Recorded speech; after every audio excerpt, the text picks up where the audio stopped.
ठीक, तो topic is relation between electric current and drift velocity and derivation of Ohm's law. इसी के base पे हम लोग पहले ये करेंगे, फिर इसको हम डिराइव करेंगे ओम्स लॉ को, देखते हुए चलते हैं। इसमें क्या लिखता हूं मैं, consider a conductor of length L, consider a conductor of length L and cross sectional area A and cross sectional area A, cross sectional area A, ठीक, connected with a battery, connected with a battery of voltage V। इसको आप note करते चलेंगे, of voltage V। ठीक, तो क्या करना आपको, ये हमारा कंडक्टर है जिसका लेंथ L दे रखा है इन्होंने, ठीक, और ये एक बैटरी से कनेक्टेड है, plus minus plus minus plus minus, ठीक,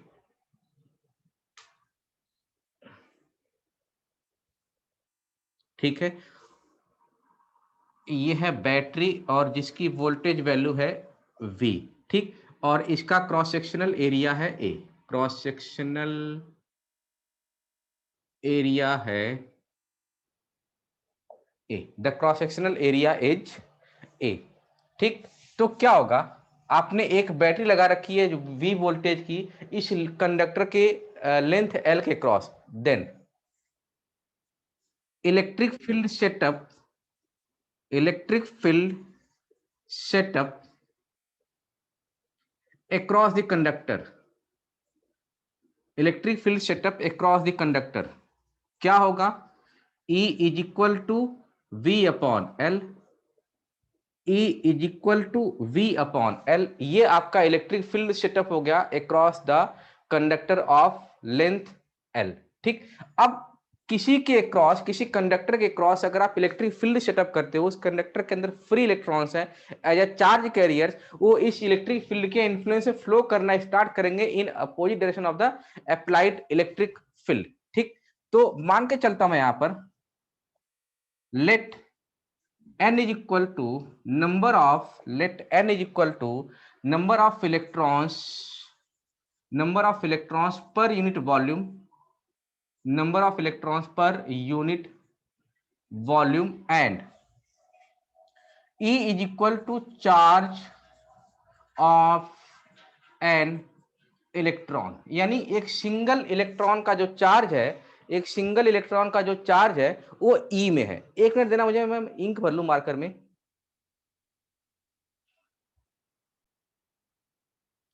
क्या देखा हमने, n is equal to number of electrons per unit volume and E is equal to charge of an electron. तो मैं अगर आपसे पूछूं total number of electron, total number of electron, electrons, total number of electrons in the volume of given conductor, given conductor क्या होगा, NaL, NaL, AL is equal to हो गया आपका वॉल्यूम और number of electrons per volume n है, तो ये हो गया आपका NaL। n इसी की कंटिन्यूएशन में n total charge value, total charge value, total charge value Q across the conductor, across the conductor। ध्यान देखना, टोटल नंबर ऑफ इलेक्ट्रॉन्स इस पूरे कंडक्टर के वॉल्यूम में ये है और एक इलेक्ट्रॉन का जो चार्ज वैल्यू है ये है, तो Q is equal to total charge क्या हो जाएगा, ENAL। टोटल चार्ज वैल्यू जाएगा आपका ENAL। ये आ गया हमारा इक्वेशन नंबर 1। आप लिख सकते हो इसको इक्वेशन नंबर 1। ठीक, अब इलेक्ट्रिक फील्ड इस डायरेक्शन में है, तो जो इलेक्ट्रॉन्स होंगे, जो इलेक्ट्रॉन्स होंगे इधर की तरफ डिफ्लेक्ट होंगे इन अपोजिट डायरेक्शन ऑफ, ये तो सबको पता होगा इसमें, ठीक, ये इधर की तरफ ये डिफ्लेक्ट होंगे, सारे के सारे इलेक्ट्रॉन इधर की तरफ ये डिफ्लेक्ट होंगे। गुड, अब इसमें क्या है, इसको मैं रब कर देता हूं, मुझे अभी ये इक्वेशन चाहिए, ये L है, अच्छे से लिख देता हूं मैं इसको। अभी मुझे ये इक्वेशन चाहिए, आप बताना मुझे अब देखो क्या होगा,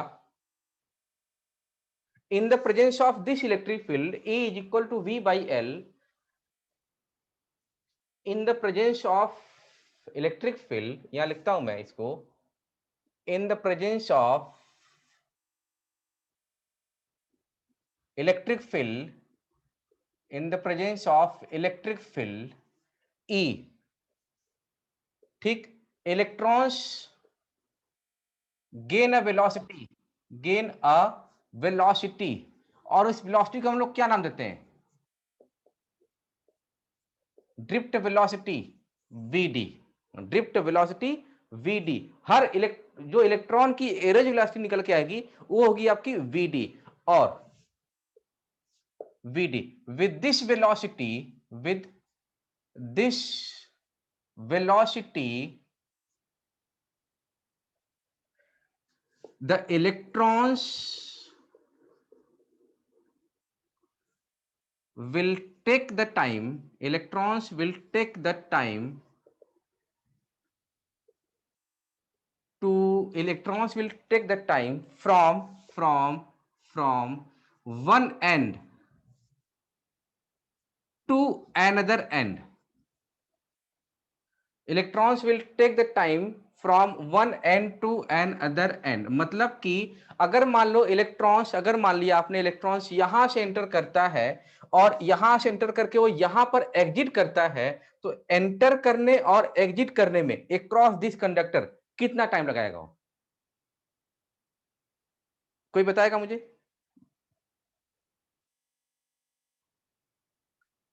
how much time taken by the electrons to cover this distance? Sir, L by VD. Good, L by VD, simple L by VD, time is equal to distance upon velocity, distance that is length upon velocity Vd। इसकी velocity आ गई, electron की velocity आ गई Vd, ये हमने पीछे पढ़ा हुआ है पिछले क्लास में। तो time is equal to distance upon velocity, equation number 2। Equation number 1 हमारे पास ये आ गया, इक्वेशन नंबर 2 हमारे पास ये आ गया। अब सिंपल क्या करना है हमने, from the definition of current, now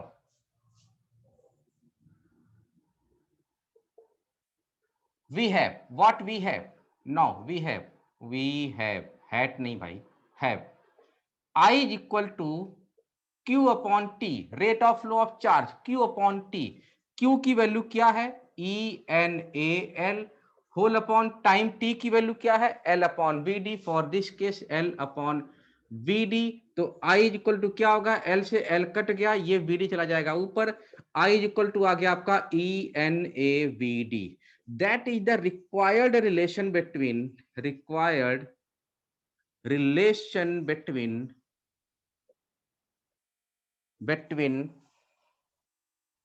electric current and drift velocity। खत्म, and drift velocity। ये डेरिवेशन यहीं पे खत्म हो गया हमारा, कि ये हमारा टॉपिक था, उसका एक पार्ट कर लिया हमने, relation between electric current and drift velocity. अभी ये करना बाकी है, ठीक है। तो ये पार्ट हमने कर लिया, आई वीडी के बीच में ये रिलेशन है, I equal to e n A v d, और ये आपको पक्का याद रखना है, बहुत ही इंपॉर्टेंट रिलेशन है ये आपने याद रखना ही रखना है। अब अगर मैं पूछूं आपसे, आप इसके आगे के एक स्टेप और बता सकते हो कि ये तो हो गया करंट, अगर मैं करंट डेंसिटी की बात करूं तो इसी इक्वेशन में ऐसा क्या चेंज करूंगा कि करंट डेंसिटी निकल के आ जाए? Anyone can?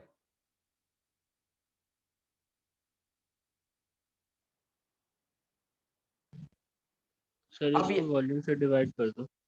एरिया से, हाँ सॉरी, एरिया से। एरिया से, तो एरिया रहा ये आप लिख दो, J is equal to I upon A, ये आ गया इधर ENVD, यानी कि आपके पास आ गया current density J is equal to ENVD। आप इसको लिख लीजिए इक्वेशन नंबर 3, इसको लिख लीजिए इक्वेशन नंबर 4।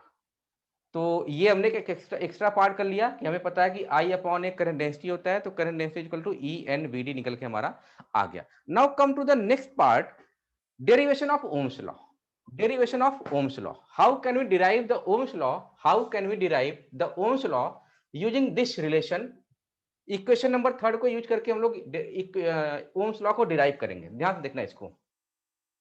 अब इसका काम खत्म, मैं इसको हटा देता हूं।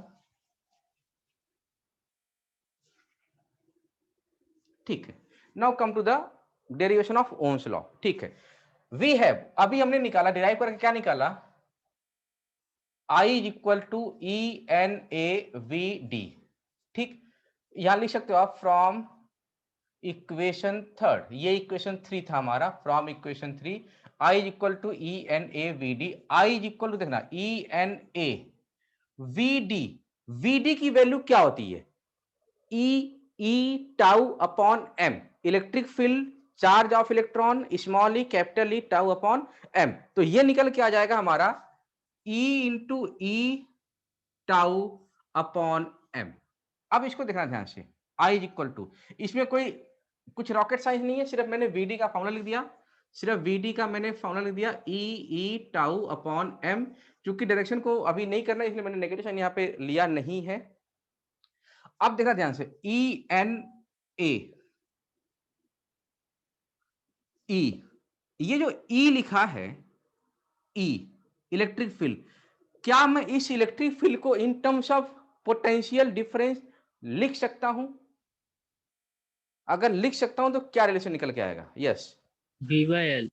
क्या बात है, good. E equal to V by L. तो मैंने यहां लिख दिया V into tau whole upon m into L. ध्यान देखना, अब बस खत्म हो गया ये। I is equal to n, ये एन लिख दिया मैंने, e square A n e square A, फिर आ गया आपका tau into v whole upon m into L. आप v को इधर की तरफ लेके जाइए, देखिए क्या बनता है, I upon V, I upon V is equal to क्या बन जाएगा हमारा, n e square A tau whole upon m into L, या v अपॉन आई, क्योंकि ओम्स लॉ हमारा था v अपॉन आई के लिए, v upon I n e square A tau, गलत लिख दिया मैंने फ्लो में, m into l upon n e square A tau. ये निकल के आ गया हमारा v अपॉन एल। इसको आप इक्वेशन नंबर 4 दिया था आपने पीछे कुछ इक्वेशन, इसको क्या दिया equation number? Sir 4 current density को दिया था। अच्छा, इसको 5 देते हैं, ये आ गया आपका इक्वेशन नंबर 5। ठीक है, एंड अब देखो फ्रॉम दी ओम्स लॉ, ध्यान से समझना इस चीज को, from the Ohm's law, from the Ohm's law, v upon आई क्या था, r, और दैट r इज व्हाट, ये r एक कांस्टेंट था, ये r एक आपका कांस्टेंट था। अब इसको लिख दूं मैं इक्वेशन नंबर 6, इक्वेशन नंबर 6। ठीक है, तो v upon I is equal to R, और v upon I is equal to ये आया यहां पर, यानी सिंपल देखोगे तो v upon I is equal to constant आना चाहिए, v upon I is equal to constant आना चाहिए। अगर ये सारी की सारी वैल्यू कॉन्स्टेंट हो गई, then from equation number 5 and equation number 6 आप ये बता सकते हो कि r की वैल्यू ये है। अगर इसमें से कुछ भी वेरी कर रहा होगा, ध्यान समझना, कुछ भी वेरी कर रहा होगा तो r की वैल्यू हम ये नहीं रख पाएंगे, लेकिन अगर ये पूरा कांस्टेंट आ गया तो हम r इज इक्वल टू ये लिख सकते हैं, और यहीं पे होता है आपका डेरिवेशन ऑफ ओम्स लॉ। ध्यान से देखना इसको। ठीक है, अब देखना ध्यान से, इस वाले में देखो m क्या है, मास ऑफ इलेक्ट्रॉन, क्या ये वेरी करता है? Hello, no sir. ना। l length of conductor, length of conductor, अगर कंडक्टर टूटे फूटे ना, आप उसको तोड़ो फोड़ो नहीं, तो लेंथ भी उसका कांस्टेंट रहेगा। N number of electrons per unit volume, per unit volume. अब जो भी कंडक्टर आप उठाओगे, चाहे सिल्वर उठाओ, चाहे कॉपर, चाहे गोल्ड, कोई भी कंडक्टर, उसके लिए number of electrons per unit volume वो कांस्टेंट ही रहता है। तो ये भी कांस्टेंट है आपका। ई चार्ज ऑन इलेक्ट्रॉन, ये भी कांस्टेंट रहता है आपका। ठीक, ए एरिया ऑफ कंडक्टर, वही सेम चीज, अगर आप तोड़ो फोड़ो नहीं तो एरिया भी कांस्टेंट रहेगा आपका। Tau is equal to relaxation time, और ये भी कांस्टेंट है, constant if temperature remains unchange. अगर आप टेम्परेचर को चेंज नहीं कर रहे हो तो टाउ भी आपका कांस्टेंट रहेगा। तो एक चीज देखा आपने, यहां पर जितनी भी क्वांटिटी लिखी गई है, कुछ क्वांटिटी कांस्टेंट है और कुछ क्वांटिटी कुछ कंडीशन के साथ कांस्टेंट है। लेकिन अगर मैंने एक कोई कंडक्टर लिया अगर उसका रेजिस्टेंस है तो वो रेजिस्टेंस कांस्टेंट होगा। क्या बोला मैंने, अगर ये कंडक्टर है और इसमें कोई टूट फूट ना हो, कुछ भी आप वेरिएशन ना कराओ इसके अंदर, तो ये चीज कांस्टेंट रहती है। हाँ, आप बोलो सर लेंथ वेरी करा दें, एरिया वेरी करा दें, वेरी कर जाएगा, बिल्कुल वेरी कर जाएगा, तो उसके लिए एक अलग टर्म्स है। तो दैट मीन्स व्हाट, आप यहां पर लिख सकते हो ये सारी की सारी वैल्यू, मैं कहां लिखूं, स्पेस तो भर गया, यहां लिखता हूं मैं, ये सारी की सारी वैल्यू कांस्टेंट है। अब आप लिख सकते हो therefore R is equal to m into L n e square A tau. भाई साहब ये आ गया, रेजिस्टेंस किस पे डिपेंड करता है, इन सारी क्वांटिटी, इन सारी फिजिकल क्वांटिटी पे डिपेंड करता है। m into L n e square A tau, ये आ गया फॉर्मूला फॉर रेजिस्टेंस। और ये भी आपको याद रखना है, मुझे पता थोड़ा अजीब सा लग रहा होगा, अजीब सा फॉर्मूला ये, टफ सा है, बट आपको याद रखना है। तो m into L n e square A tau, m into L n e square A tau, ये आ गया आपका रेजिस्टेंस का फार्मूला। यानी रेजिस्टेंस डिपेंड करता है लेंथ और एरिया पर, जो हमने पीछे देखा हुआ था, यहाँ पर यहाँ भी निकल के आ गया कि लेंथ लंबाई ज्यादा होगी तो रेजिस्टेंस ज्यादा होगा, एरिया ज्यादा होगा तो रेजिस्टेंस कम होगा। ये डिपेंड हो गया। अब इसमें एक प्रॉब्लम है, रेजिस्टेंस निकाल लिया, इसमें कोई प्रॉब्लम नहीं है। प्रॉब्लम कहां पे बताता हूं मैं आपको। मान लो आप मार्केट गए और बड़े प्यार से आप एक रेजिस्टेंस ला रहे हो खरीद के, ठीक है, उसका लेंथ फिक्स्ड है, उसका एरिया फिक्स्ड है, किसी कारणवश ना चाहते हुए भी किसी कारणवश मान लो अगर ये टूट गया, तो क्या इसका जो रेजिस्टेंस है ये यही रहेगा जब आप मार्केट से ला रहे थे, टूटने के बाद भी वही रहेगा रेजिस्टेंस जो टूटने के पहले था? हेलो, नो सर, चेंज हो जाएगा। बिल्कुल चेंज हो जाएगा। अब चेंज हो जाएगा तो भैया चेंज होके कितना होगा हमें पता नहीं चलेगा, घटा बढ़ा। मान लो 10 ओम का रेजिस्टेंस था, अब वो 10 ओम से 8 ओम या 7 ओम रहेगा या 12-14 ओम हो गया, हमें कैसे पता चलेगा? ठीक, तो एक टर्म है, एक टर्म्स और है, उसको आप जानते भी हो, मैं आपसे जानना चाहूंगा।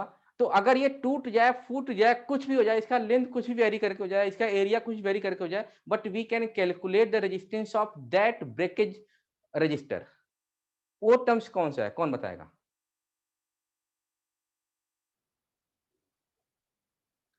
कि मैं ला रहा था, इसकी लेंथ भाई 10 सेंटीमीटर थी, जब घर पे लाया तो पता नहीं गलती से टूट के इसकी लेंथ 8 सेंटीमीटर हो गई। पक्का है कि रेजिस्टेंस ये नहीं रहेगा, बट कितना रहेगा, how can we calculate that?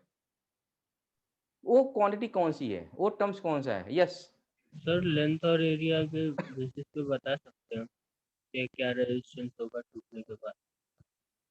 बता तो सकते हैं, बट आपने मेजर कर लिया, बट कैसे करोगे major?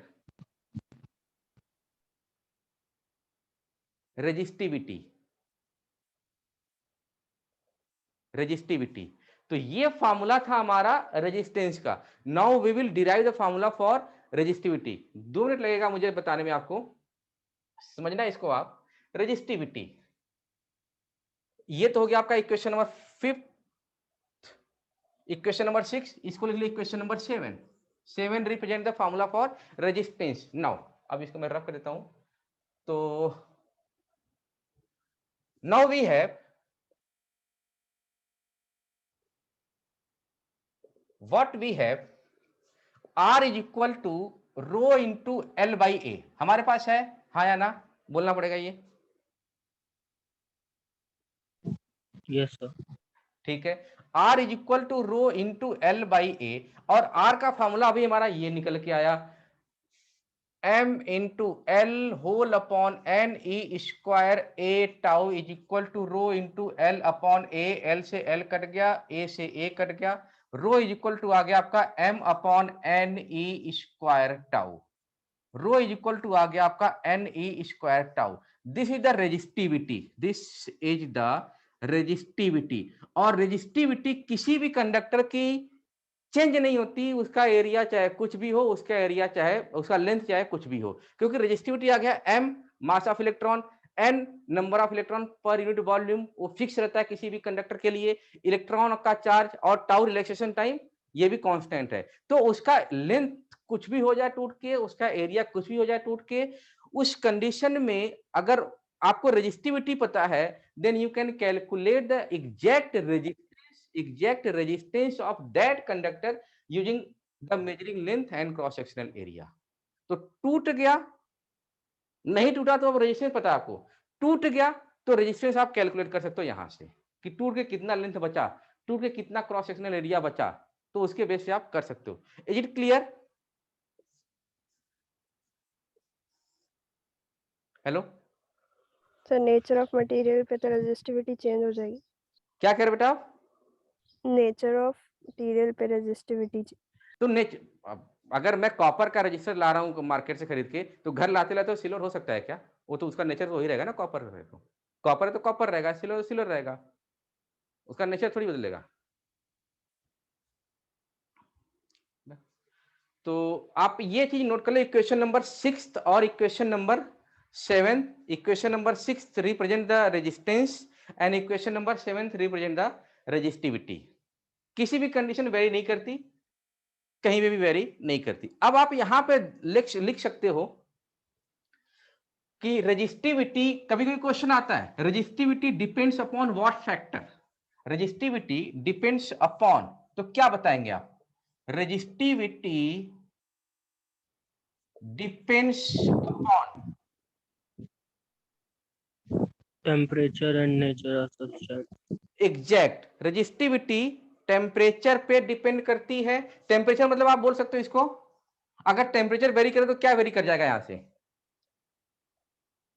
Relaxation time. Reject. Relaxation time depends upon relaxation time. Relaxation time पे डिपेंड करती है रेजिस्टिविटी। और दूसरा आप क्या लिख सकते हो? Number of electrons per unit volume. Number of electrons या number of free electrons, number of free electrons per unit volume, तभी ये वेरी करेगा, अदरवाइज वेरी नहीं करेगा। आप टेम्परेचर पर आप वेरी करा दोगे, बढ़ा दोगे या घटा दोगे, उसके बेस पे ये वेरी कर जाएगा। अगर आपने ये वेरी करा दिया कोई किसी तरीके से, तो ये वेरी कर जाएगा, अदरवाइज वेरी नहीं करता है। लेंथ के टूटने घटने बढ़ने से, एरिया के घटने बढ़ने से रेजिस्टिविटी वेरी नहीं करती है। तो ये था आपका relation between electric current and drift velocity and then deduction of Ohm's law. तो जब भी डिडक्शन ऑफ ओम्स लॉ के लिए आएगा तो आप यहां पर जाओगे, इसको बताओगे, और ये फिर आप यहां पे आओगे। और कभी कभी एक नंबर का क्वेश्चन पूछता है बोर्ड एग्जाम में, रेजिस्टिविटी किस पे डिपेंड करती है, तो आपको ये याद रखना पड़ेगा। Relaxation time and number of electrons per unit volume.